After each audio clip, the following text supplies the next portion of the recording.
Hello mga ka-MCP lines, mga tropa. So ipapakita ko sa inyo yung aking DIY incubator. So ito siya, yung aking DIY. Yung off niya 37.8 at saka yung on naman niya 37.5. So paano, ano naman, legit naman siya, legit. Nakakapagpisa naman siya. So ayan yung ano niya. Yung sa ibabaw, egg 3. Yung sa ilalim naman, yan. Tsaka, hindi na ako binubuksan baliktad ng mga itlog. Dito ko na siya, para hindi na lalabas yung init. Dito ko na lang siya iniikot, para pag katulad nito, ikutin ko. Pag inikot ko siya, yan. Parang automatic na rin yan. Semi-automatic yung tawag ko dito kasi lahat na yan.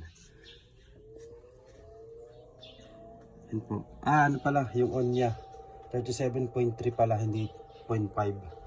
Yung on niya 37.3 tsaka yung off niya 37.8. So ayan yung laman ng aking incubator. May egg 3, 30 yung egg 3, tapos yung sa ilalim naman, 25 sa ilalim at saka 30, di bali 55. 55 yun. Pwede 55 pala dito kasya. So ayan. Tsaka dito ko na yung ko niya. Diyan ko na. Yung pag ko nito, umaga, tanghali at saka gabi. Para yan. So pinakita ko lang sa inyo paano yung aking DIY incubator. So legit naman, nakakapagpisa naman yan.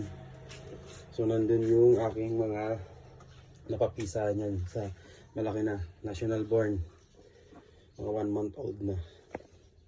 Ayan mga tropa, mga ka-backyard, yan lang yung aking ginagawang incubator. At saka dito sa amin sa Samar, Borongan Samar, palaging nag-run out, pero may backup akong power supply. So ito pumili ako ng inverter. Ano pala to, solar panel ito. So yung panel niya, tapos inverter, so yung solar niya, charger, controller, at saka yung aking battery. So yung ginagawa ko, pag may schedule, pino-full charge ko to. Sina-charge ko na lang yung battery ko. 12 hours naman yung 12 hours lang yung yung brownout dito sa amin. So kaya naman to siya sa 12 hours sa incubator ko. So hindi na ako gumagamit ng solar panel. Direct na lang, battery to inverter, tsaka saksak na dito. So ayan mga tropa. Bye-bye.